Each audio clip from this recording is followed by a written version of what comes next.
Assalamualaikum warahmatullahi wabarakatuh. Waalaikumsalam warahmatullahi wabarakatuh.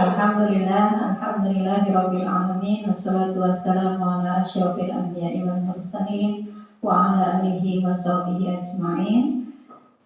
Amma ba'du. Alhamdulillah, ibu-ibu yang dirahmati Allah, pada hari ini kita dapat berkumpul di TK Puspitarini Gumulem Wetan dalam acara aksi nyata diseminasi budaya positif yang nanti akan disampaikan oleh Bu Taswen SPD. Sebelum acara dimulai, kami akan bacakan susunan acara terlebih dahulu. Yang pertama pembukaan, yang kedua sambutan Kepala Sekolah TK Puspitarini Gumulem Wetan, yang ketiga penyampaian diseminasi budaya positif, yang keempat penutup. Marilah sebagai acara pertama kita buka acara ini dengan bacaan basmalah bersama-sama. Bismillahirrahmanirrahim. Semoga dengan pembacaan basmalah acara ini berjalan tanpa ada halangan suatu apapun sampai selesai. Amin ya rabbal alamin. Untuk acara kedua, sambutan Kepala Sekolah TK Puspitarini Gumulem Wetan kepada Bu Asih Andayani, disilakan.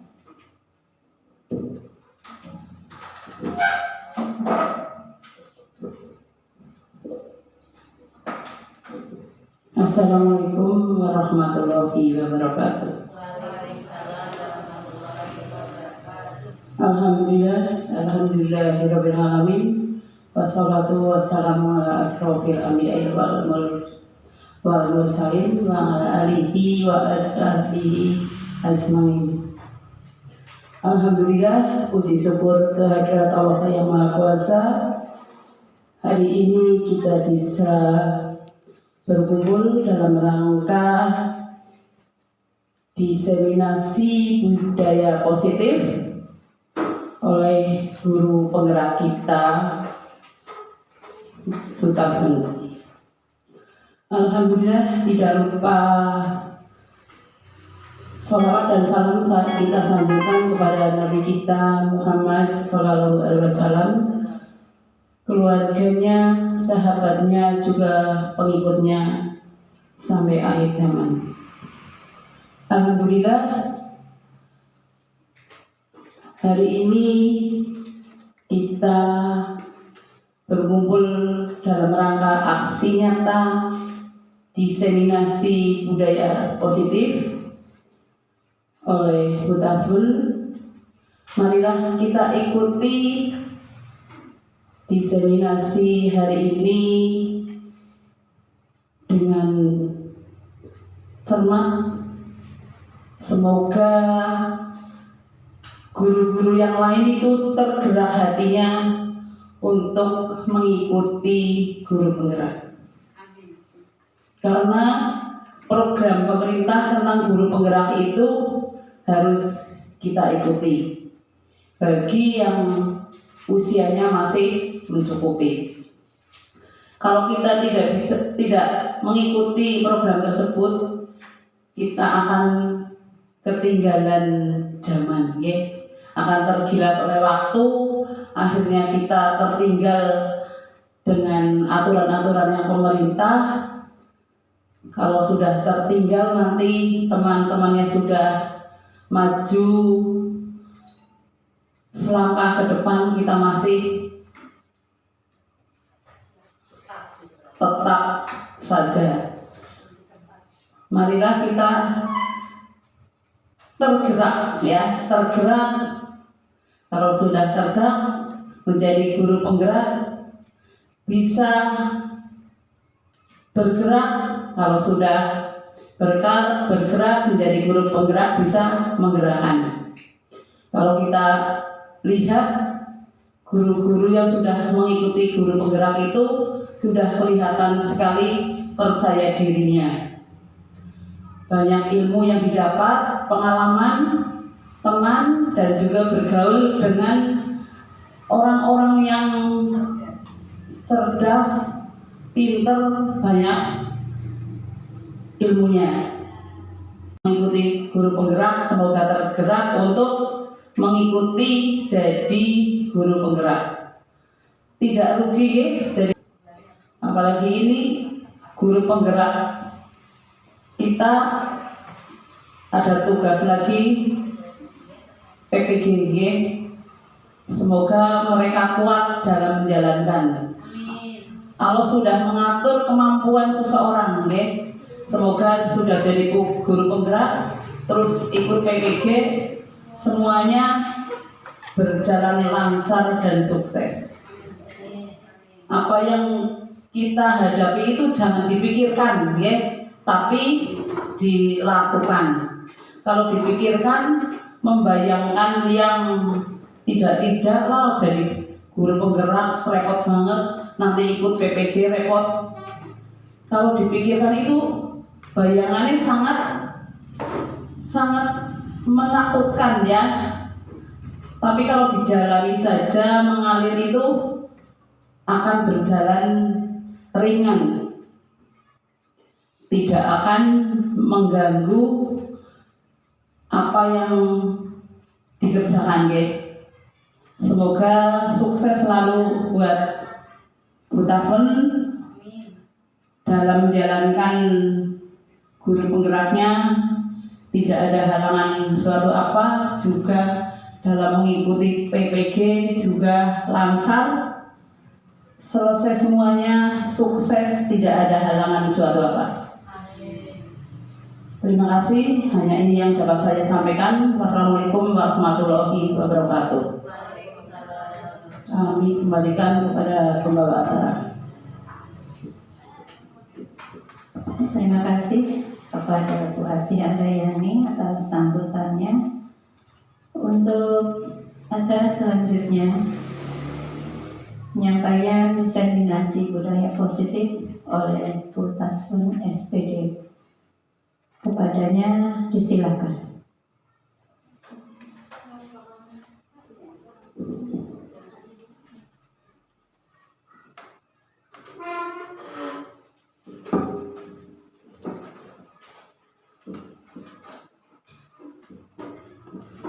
Baik, Assalamualaikum warahmatullahi wabarakatuh.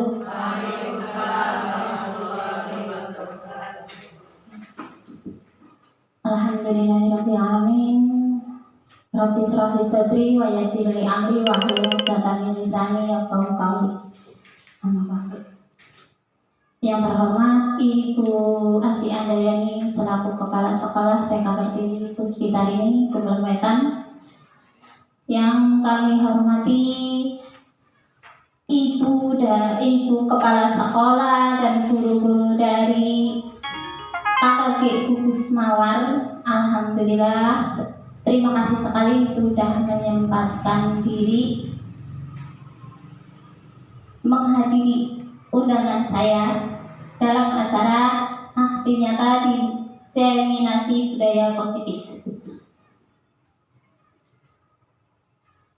Segala puji bagi Allah yang telah melimpahkan rahmat dan hidayahnya kepada kita semua, sehingga kita dapat berkumpul di sini dalam keadaan sehat. Alhamdulillah, tadi lancar apa tidak Bu perjalanannya? Alhamdulillah lancar semuanya, aktivitas hari ini lancar. Begitu banyak nikmat yang kita dapatkan nih Bu.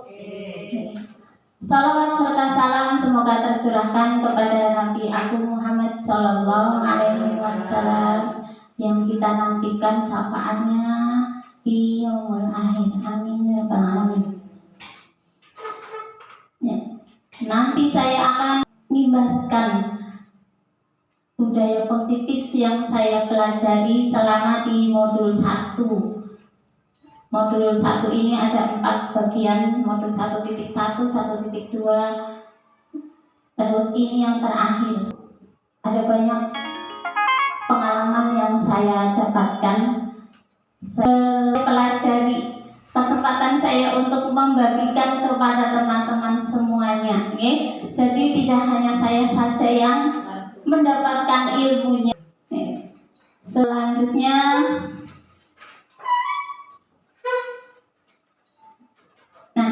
breaking dulu. Ice breakingnya ini mudah sekali.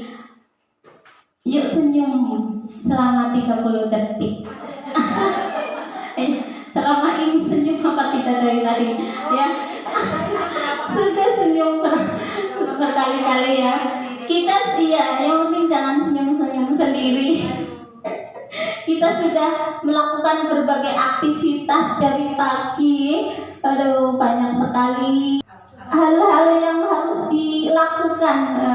Sekarang kita senyum, nggak senyum sendiri, nanti berpasangan ya. Nanti setelah hitungan ketiga nanti senyum yang lebar, gigi terlihat. Oh ya. Nanti lihat matanya saja. Ya, monggo silahkan berdiri. Lihat giginya. Berdiri berhadap-hadapan cari pasangan, nggih. Iya, kita senyum sebentar, relax. Kita itu petani berarti ya bulunya. Terus tanamannya itu berarti anak-anak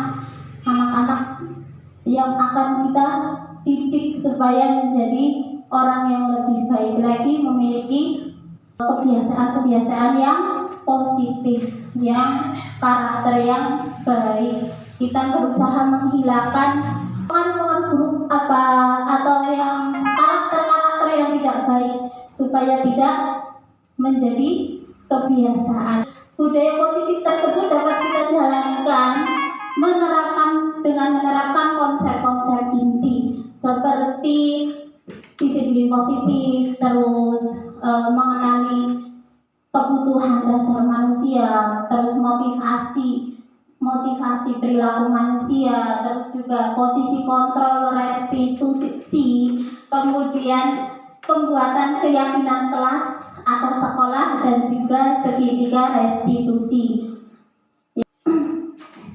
Nah, yang pertama itu kita bahas disiplin positif. Kira-kira apa itu disiplin positif yang ibu-ibu ketahui?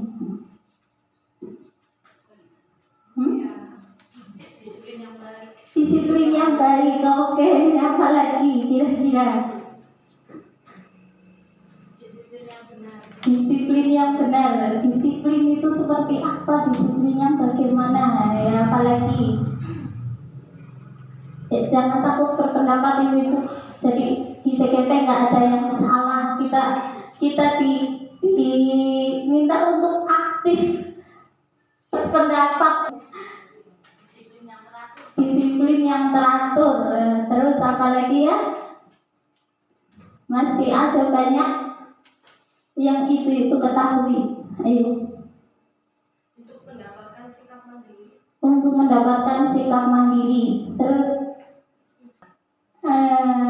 nah, betul sekali ya. Ada mandiri, ada apa tadi? Kebiasaan yang baik ya. Cara penerapan disiplin itu cara penerapan yang mengarahkan anak untuk bertanggung jawab, mandiri, terus menumbuhkan kesadaran diri berdasarkan nilai-nilai kebajikan. Nilai-nilai kebajikan lagi ini apa ya?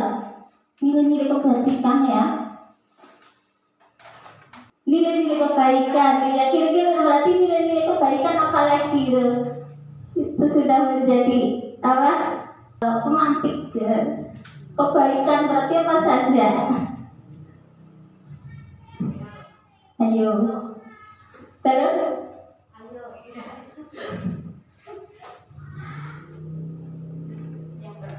Nah, ya, berakhlak mulia. Apa lagi? Karakter ya, boleh. Terima kasih sudah aktif nih. Berarti disiplin, nilai-nilai kebajikan itu nilai-nilai yang dianggap baik oleh budaya, oleh masyarakat. Jadi tidak hanya di daerah tertentu, tapi dianggap baik oleh daerah yang lain juga. Disiplin positif lebih ke arah disiplin diri yang dapat mengontrol diri dalam melakukan segala tindakan. Terus yang ketiga dapat membuat murid memahami dan menyadari berdasarkan motivasi internal, bukan paksaan atau ujian. Ya, mereka itu melakukan kebaikan, nilai-nilai kebajikan itu atas kesadaran sendiri, bukan atas paksaan, bukan karena orang lain begitu. Gambarnya kan permisi, sopan santun, itu juga nilai-nilai kebajikan. Ini nilai-nilai kebajikan juga ibu-ibu. Profil pelajar Pancasila ini mengandung nilai-nilai kebajikan. Ini kan sudah kita dalam kehidupan kita sehari-hari di sekolah itu sudah melekat. Ini juga salah satu dari nilai-nilai kebajikan. Kira-kira apa saja ya Bu? Sudah hafal? Iya, beriman dan bertakwa kepada Tuhan yang Maha Esa, kemudian mandiri, relatif, gotong royong, terus berkebinekaan global. Ini salah satu nilai kebajikan yang sudah melekat di lembaga sekolah.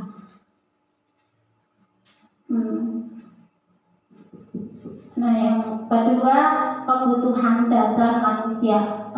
Tidak hanya anak kecil, tapi orang tua, terus bayi pun itu membutuhkan kebutuhan dasar manusia.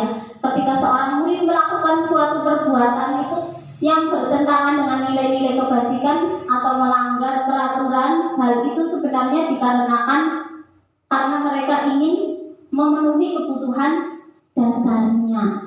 Iya, tapi mereka itu belum tahu caranya. Kadang-kadang seperti itu jadinya kan melanggar. Jadinya ada teman lain yang tidak sesuai, merasa terganggu. Sebenarnya mereka punya alasan ya.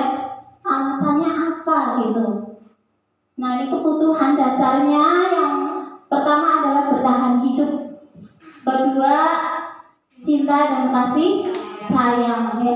Bertahan hidup itu berarti supaya kita bisa hidup.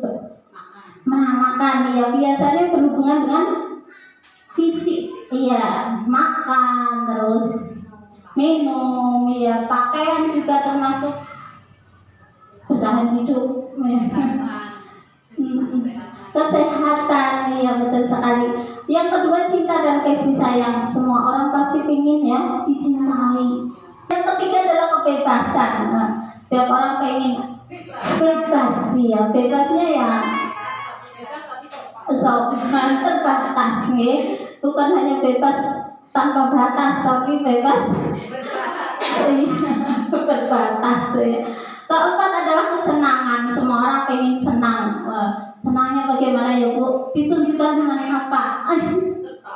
Ya, bisa tertawa. Terus apa lagi ya Bu? Humor. Ya kan, kalau humor mereka ingin bahagia, terus mencari hobinya apa, pengen dipenuhi. Yang kelima adalah penguasaan. Setiap orang pengen tidak ingin, maksudnya hanya dikendalikan oleh orang lain. Mereka juga pengen penguasaan, iya, menguasai suatu keterampilan tertentu. Misalnya pengen bisa masak, berarti kan pengen ada komitmen untuk memiliki, pengen kemampuannya itu diakui oleh orang lain. Ini ada studi kasus.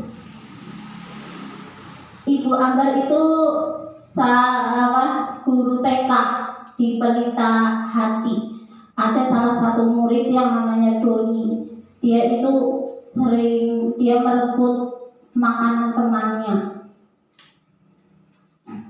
sehingga teman-temannya yang ada di kelas tersebut mengeluhkan kepada Ambar bahwa Doni itu meminta bekal makan siang kepada temannya. Ya, pasti punya alasan. Alasannya apa kira-kira Bu?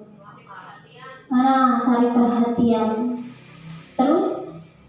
mungkin juga karena mungkin makanannya kurang, karena kurang alasan. Mereka pasti punya alasan. Yang pertama,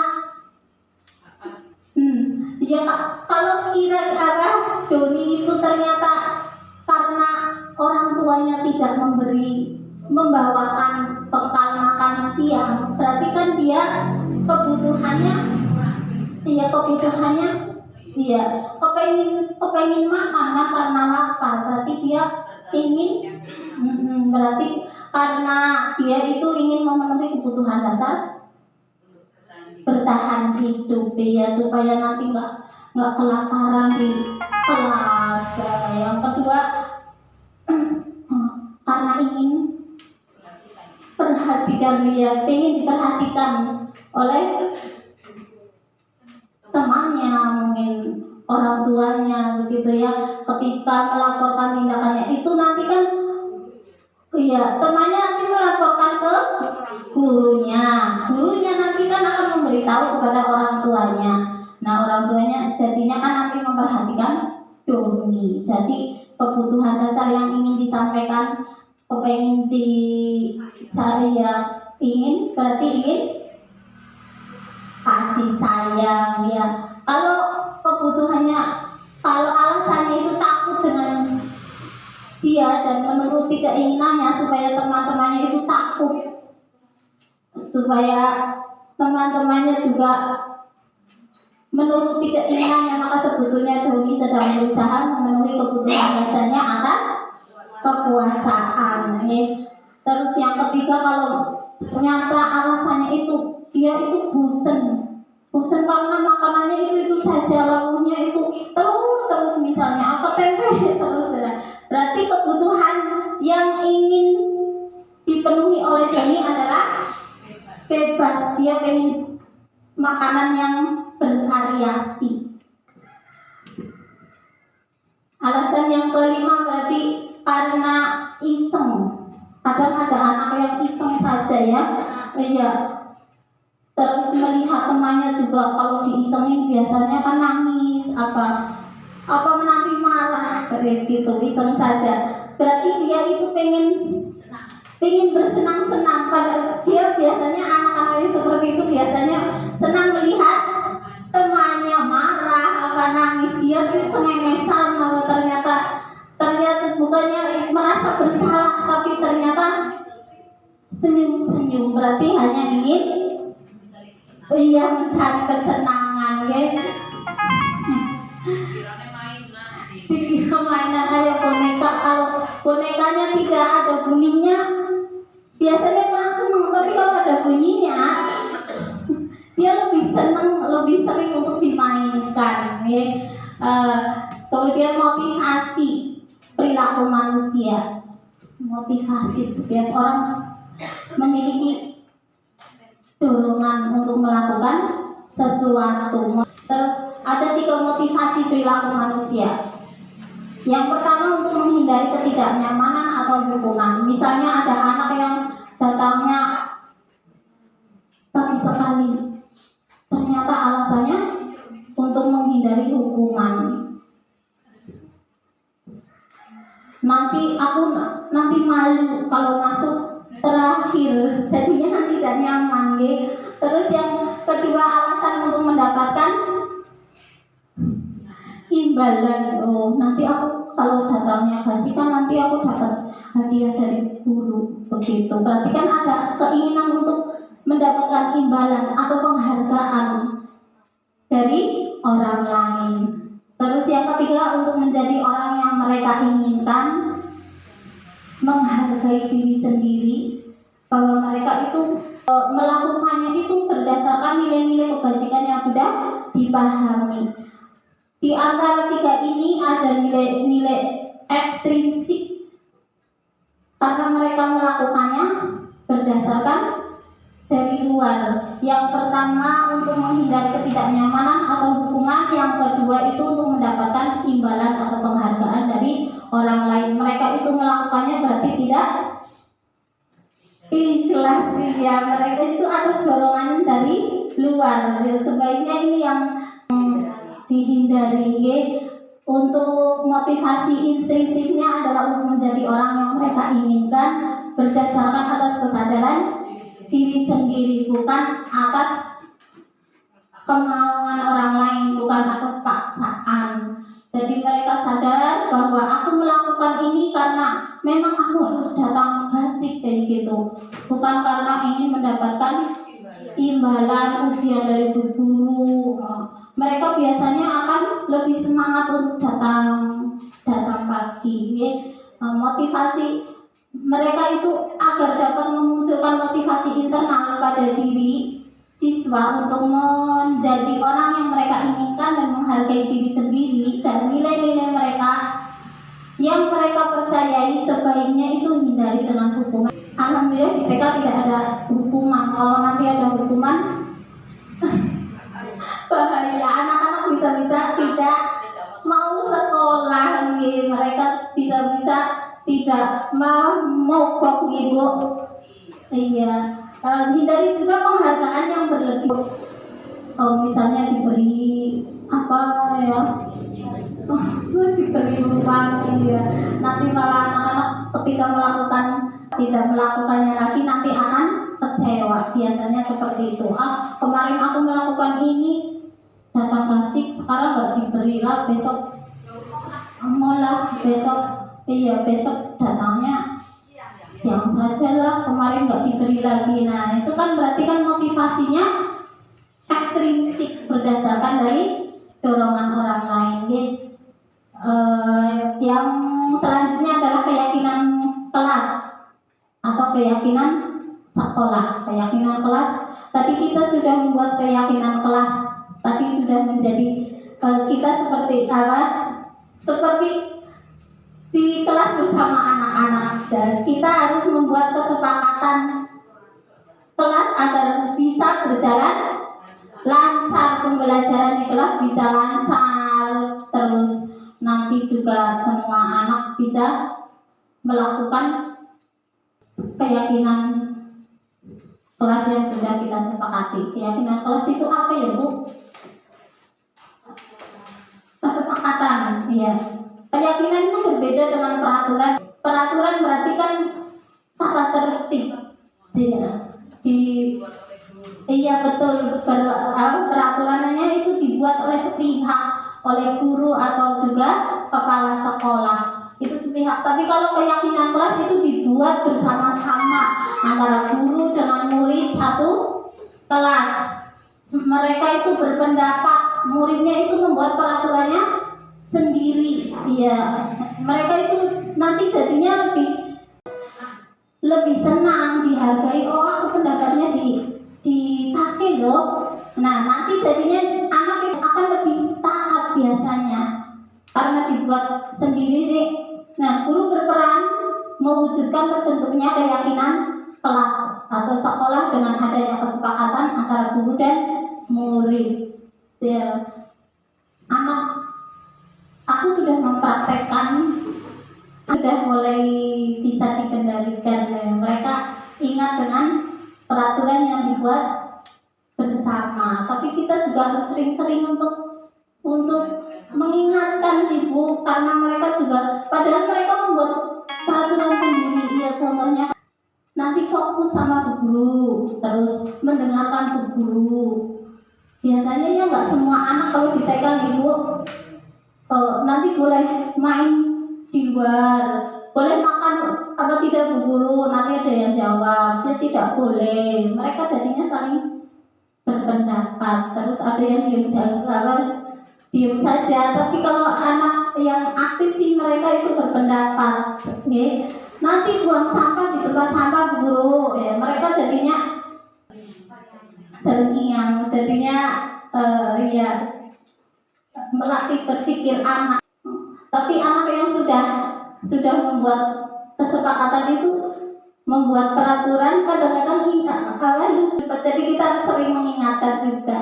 Ya, keyakinan kelas atau sekolah berupa pernyataan universal yang mudah diingat, dipahami dan diterapkan. Kalau anak-anak sudah membuat peraturannya sendiri, nanti kita tulis semua pendapat anak. Kalau sudah ditulis, nanti kita buat kalimat yang lebih efektif, dijadikan mana yang hampir sama nanti dibuat jadi satu. Misalnya kalimat mendengarkan Bu Guru, atau nanti nggak boleh bicara Bu Guru, kalau Bu Guru lagi bicara aku nggak boleh ngobrol, kan hampir sama. Berarti harus diefektifkan, ya, buat kalimat yang lebih efektif, sederhana. Nah, kalau nanti di semuanya ditulis kan nggak bisa, ya. Nanti misalnya saling menghargai dan menghormati itu juga bisa, terus menjaga kebersihan, ya. Keyakinan kelas ini contohnya anak-anak sedang membuat,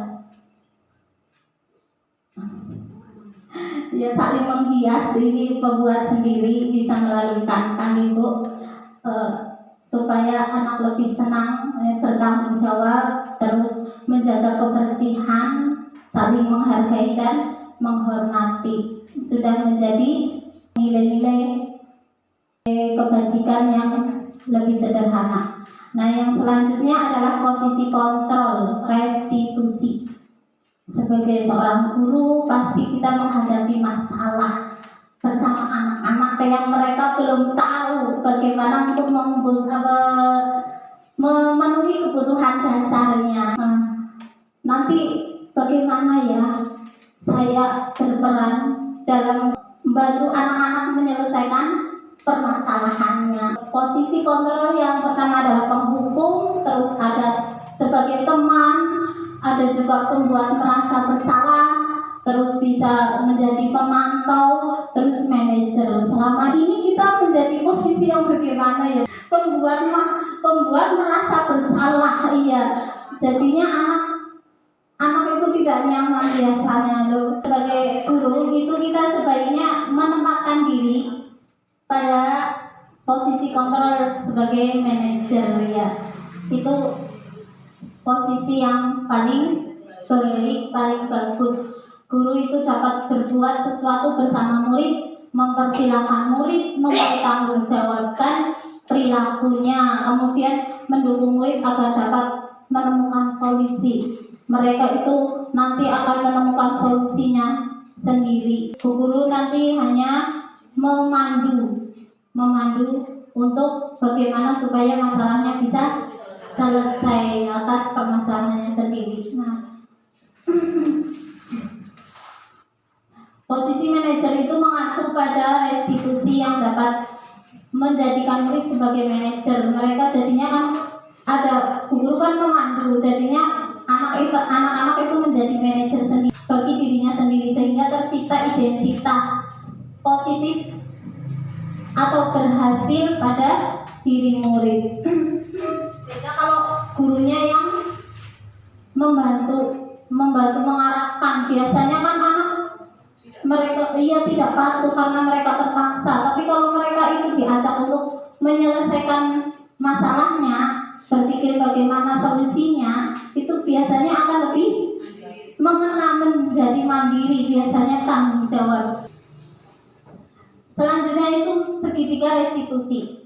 Segitiga restitusi itu adalah suatu proses dialog yang dijalankan guru atau orang tua agar dapat menghasilkan murid yang mandiri dan tanggung jawab. Ya, guru itu hanya memberikan pertanyaan-pertanyaan agar anak itu dapat tadi menyelesaikan masalahnya. Pada saat guru di posisi manajer, aspek yang ingin dikembangkan pada murid adalah motivasi intrinsik. Ketika anak-anak gurunya kan memberikan nilai-nilai kebajikan, nanti anak-anak akan terbiasa dengan nilai-nilai kebajikan yang mereka lakukan. Akhirnya nanti akan terbentuk sebuah kebiasaan yang positif tersebut nanti bisa menjadi karakter karena sudah terbiasa berbuat baik. Mulai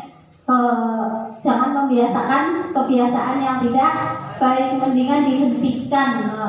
Ya, bukan hanya anak kecil, kita juga latihan mengontrol diri gitu. Proses dialog tersebut melalui tahapan-tahapan dalam segitiga restitusi. Tahapan yang pertama itu kita mengajak anak untuk menstabilkan identitas. Yang kedua adalah validasi tindakan yang salah, dan yang posisi yang ketiga adalah menanyakan keyakinan kelas.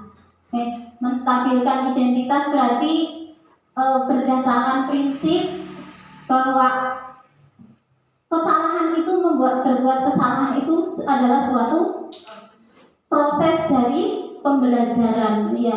Itu suatu proses bahwa nanti akan menjadi lebih baik, kan tidak langsung instan gitu, melalui proses, ya. Terus guru juga berperan menggeser dari tindakan identitas yang gagal menjadi identitas sukses, ya. Terus kalau anak berbuat salah,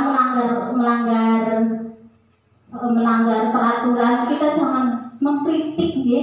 Mengkritik murid yang sedang mengalami identitas gagal. Anak malah akan semakin terpuruk, malah kadang ia malah semakin menjadi ngamuk-ngamuk karena ya itu dikritik salahnya, ya. Seharusnya kita itu memberikan pernyataan bahwa setiap orang pasti pernah melakukan kesalahan, dan berbuat salah itu tidak apa-apa loh, ya.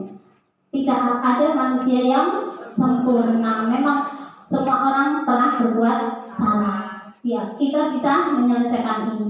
Terus apakah kamu sedang menjadi teman yang baik untuk diri kamu sendiri? Nah, kita membuat pernyataan kepada anak, pertanyaan-pertanyaan itu akan memacu anak untuk berpikir. Validasi tindakan yang salah ini berdasarkan prinsip setiap perilaku berupaya untuk memenuhi kebutuhan dasarnya. Seperti tadi kasusnya Doni juga alasannya macam-macam, misalnya alasannya karena ingin dia lapar, merebut makanan temannya, berarti ingin memenuhi kebutuhan dasar bertahan hidup, ya, kebutuhan dasar manusia, ya.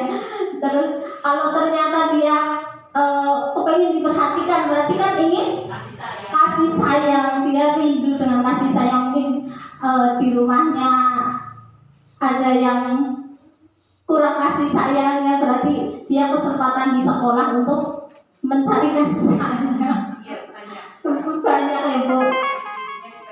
Oh iya, ya, ini biasanya yang orang tuanya itu kurang perhatian, jadi kurang waktunya.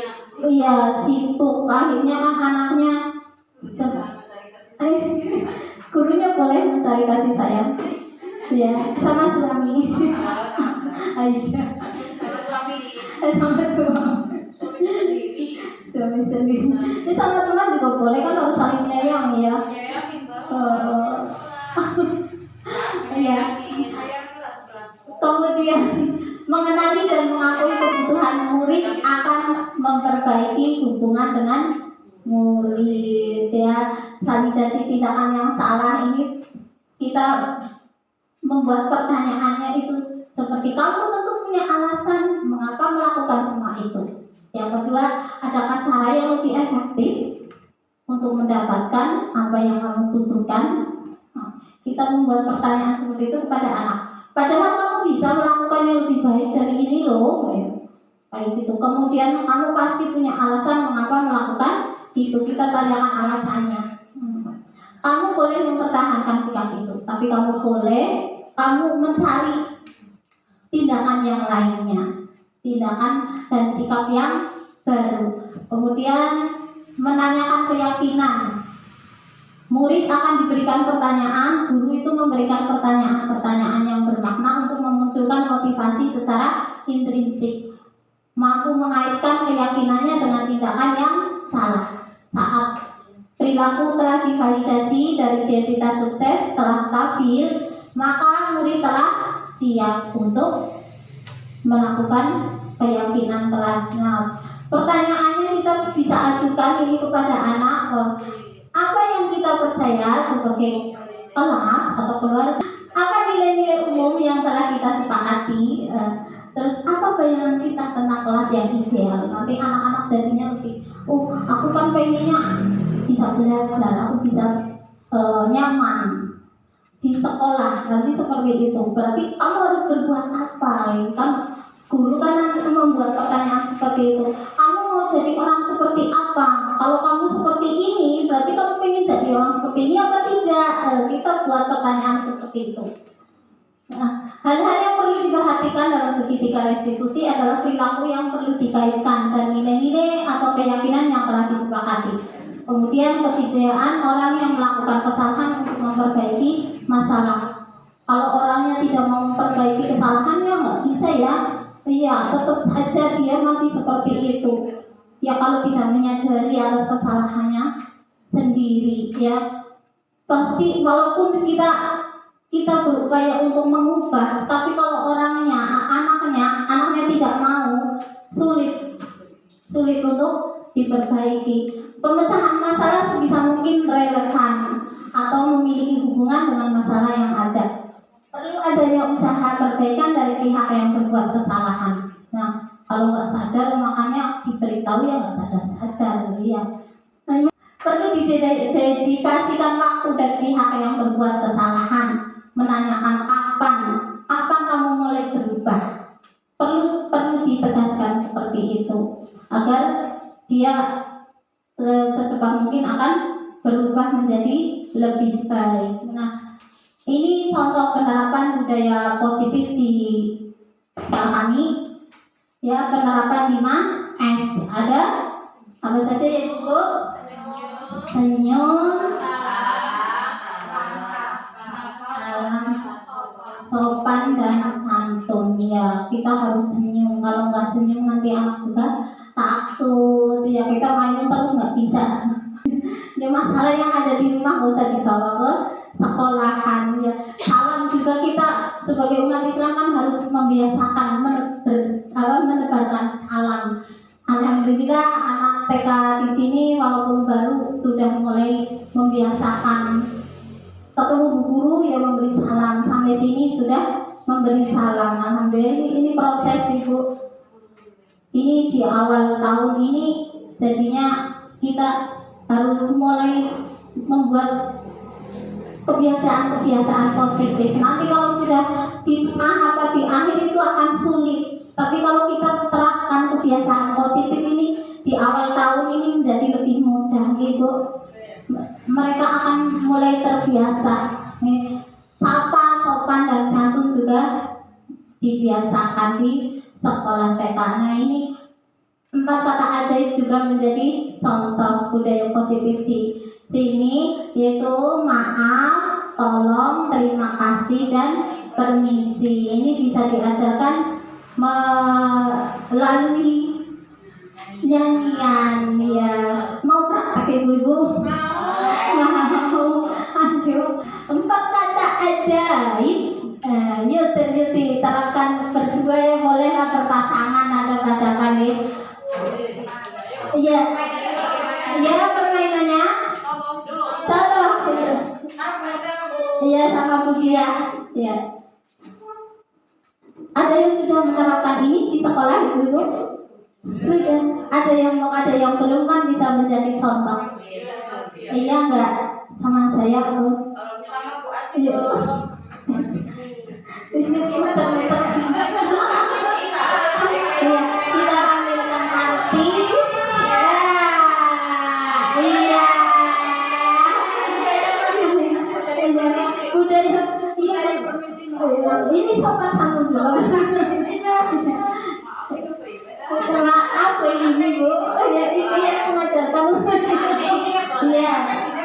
Kayak gini. Ya, nanti kayak gini yang terima kasih. Ya. Ya, yuk. 4 kata ajaib.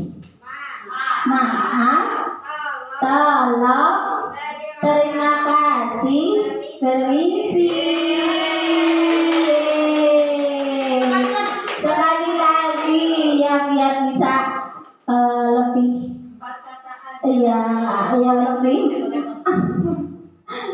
lebih dicermati ya. 4 kata ajaib. Maaf, tolong,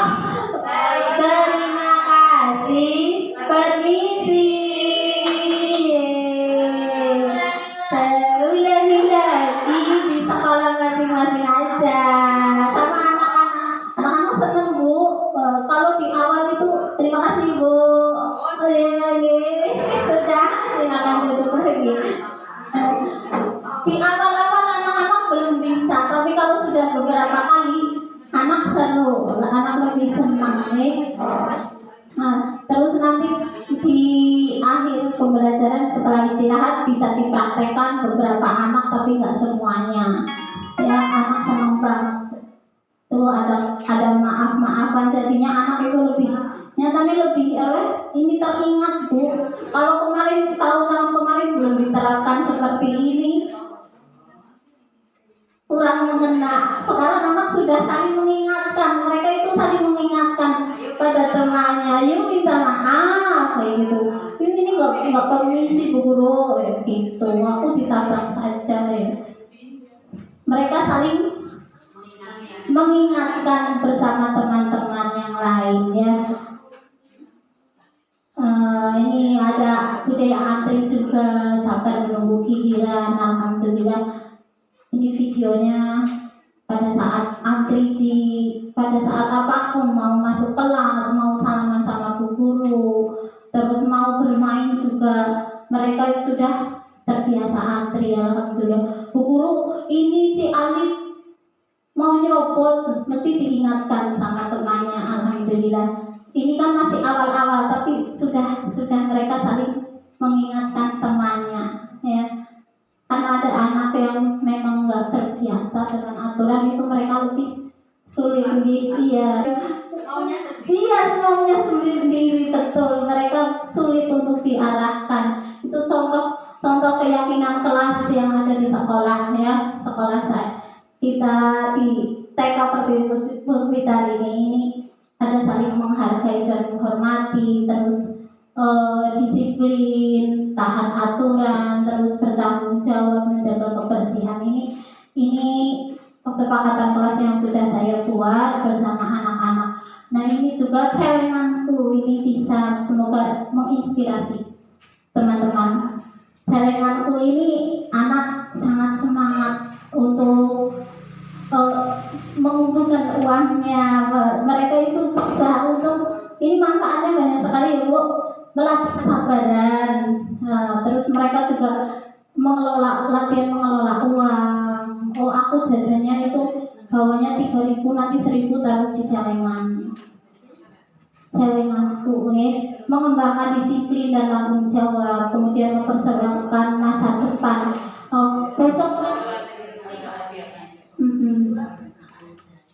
aku nyelengi nanti kalau sudah banyak buat bersih ya Bu Guru. Pada semangat buat beli pesawat. Oh, beli pesawat. Kemarin malah ada yang sampai 300 itu ya Bu, Mama kayak ikut ini sih. Siapa? Celengan. Nah itu anak jadinya lebih semangat untuk mengisi celengannya, bahwa nanti uangnya nanti akan dipakai.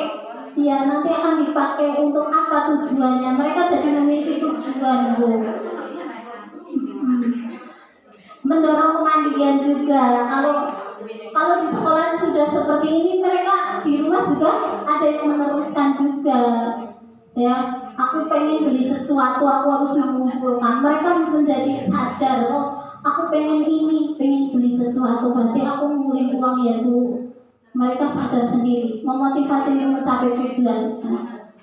Ini juga membangun kebiasaan hidup yang baik. Mereka itu jadinya lebih hemat. Mereka pengen beli jajan, tapi aku pengen beli sesuatu, aku cari nilai. Alhamdulillah isinya banyak Bu. Tapi ini perlu kepercayaan dari wali murid juga ya. Kita butuh kerjasama dengan wali murid. Alhamdulillah aman, ini sudah 3 tahun berjalan ya. Semoga dapat membantu ibu-ibu semuanya di sini. Nah, pengalaman dan pembelajaran yang saya dapat setelah menerapkan konsep-konsep kunci tersebut yang berpihak pada murid adalah membuat lingkungan yang aman. Pengen budaya positif ini, bahwa kita menginginkan lingkungan sekolah yang aman, nyaman. Nanti anaknya jadi betah di sini, ya senang berangkat sekolah lagi. Terus mereka jadi memiliki sopan santun, terus tanggung jawab dan juga mandiri. Mereka itu dapat nantinya akan meningkatkan kedisiplinan siswa ya nanti akan jadinya anak itu memiliki motivasi intrinsik. Nah, setelah keluar dari TK nanti diharapkan kan terbiasa membentuk kebiasaan yang baik, nanti jadinya menjadi karakter yang kita harapkan kan seperti itu, menjadi karakter yang baik dalam kehidupan sehari-hari. Kebiasaan yang baik nanti jadinya menjadi karakter yang kita harapkan kan seperti itu, menjadi karakter yang baik dalam kehidupan sehari-hari di masa mendatang. Saya menyampaikan pengalaman-pengalaman yang ini sudah terbiasa dilakukan di sekolah, Ibu. Boleh tanya berarti, Bu? Boleh, silakan. Ya. Tadi selesai.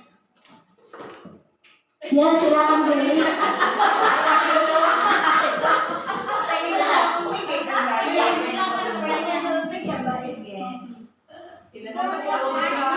Lakukan 5S gitu lah ya. Yang kedua 4 kata ajaib.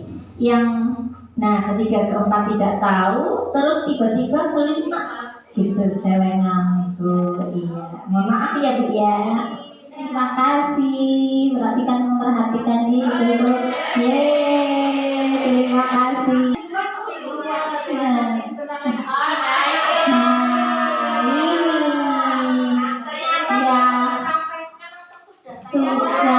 Tadi sudah disampaikan Ibu.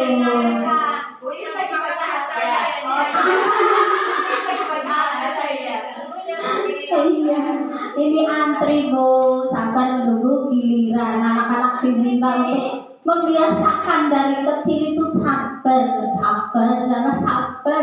ya, iya sabar dalam hal apapun ya, sabar menunggu giliran. Kalau tidak ada anak yang tidak mau sabar, kacau, iya kan, pembelajarannya jadi kacau, terus berantakannya hati kita. Ya, biasanya anak itu saja. Nah, itu menjadi PR kita. Iya, makanya itu justru kesempatan kita untuk menanamkan budaya positif, ya enggak? Budaya positif ini juga perlu proses, Bu. Enggak langsung instan kayak mie instan langsung jadi. Prosesnya lama. Iya. Ini yang keempat, keyakinan kelas. Jadi sudah paham ya, keyakinan kelas di sekolah ini alhamdulillah sudah diterapkan. Ya, terima kasih. Apakah ada pertanyaan lagi? Cuma Bu Iis. Iya. Terima kasih sekali sudah mengikuti aksi nyata saya di acara diseminasi budaya positif. Sebelum diakhiri, saya mohon maaf atas kekurangan saya selama menyampaikan materi. Ya, ada yang menyinggung, mohon maaf. Dimaafkan ya Bu. Iya, astagfirullahaladzim. Buah durian, buah selasih. Cukup sekian dan terima kasih. Terima kasih. Iya, sama-sama. Wassalamualaikum warahmatullahi wabarakatuh.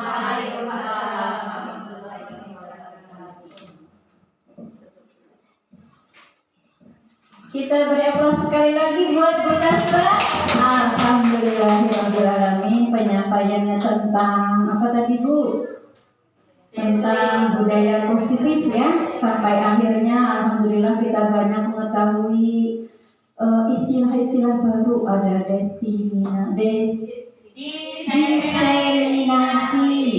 Ada lagi apa Bu? Restitusi, mau kalimat prostitusi. Ya, hati-hati. Banyak istilah baru dan banyak ilmu baru. Ya, banyak juga contoh-contoh pembiasaan yang mungkin di lembaga kita belum bisa kita laksanakan. Misalnya kayak celenganku. Nah, ini perlu jadi pertimbangan terutama buat di lembaga saya. Nah, kalau yang sudah berjalan sih infak rutin ya, alhamdulillah tadi kemarin Juli sampai Agustus dapat 1.100.000 ya, alhamdulillah langsung disalurkan ke panitia pembangunan. Tapi saya juga termotivasi kepengen gitu ya, pengen ya Bu Widi ya, cuma keamanannya kayaknya masih kita masih bercampur dengan SD. Apabila TK sudah pulang, kadang-kadang anak SD main di dalam kelas TK sebelum dibersihkan. Ya, begitu anak TK pulang kan anak SD memang masih ada di sekitar TK ya, seperti itu. Masih mempertimbangkan segi keamanannya. Okay? Kalau manfaatnya kayaknya memang sangat menarik, berarti di luar biaya lain-lain bisa digunakan, misal buat suatu saat jalan-jalan naik odong-odong, sebenarnya kita sudah tidak nariki lagi, gitu ya. Terus kita nggak terbebani biaya terlalu mahal kayaknya ya. Ya, ini supaya jadi pertimbangan kita semua dan bisa kita laksanakan. Terima kasih Bu Taswen atas penyampaiannya. Semoga ilmu yang diberikan menjadi amal jariah buat kita semua, menjadi amal ibadah, dan buat kita menjadi tambahan wawasan. Ibu-ibu, kami sebagai pembawa acara mohon maaf yang sebesar-besarnya bila dalam membawakan acara banyak kesalahan baik dari kata maupun sikap. Kami mohon maaf. Astagfirullahaladzim, astagfirullahaladzim, astagfirullahaladzim. Marilah kita tutup acara pada siang hari ini, yaitu apa tadi Bu? Diseminasi budaya positif. Kita tutup dengan bacaan hamdalah. Alhamdulillahirabbil alamin. Wabillahi taufiq wal hidayah. Wassalamualaikum warahmatullahi wabarakatuh.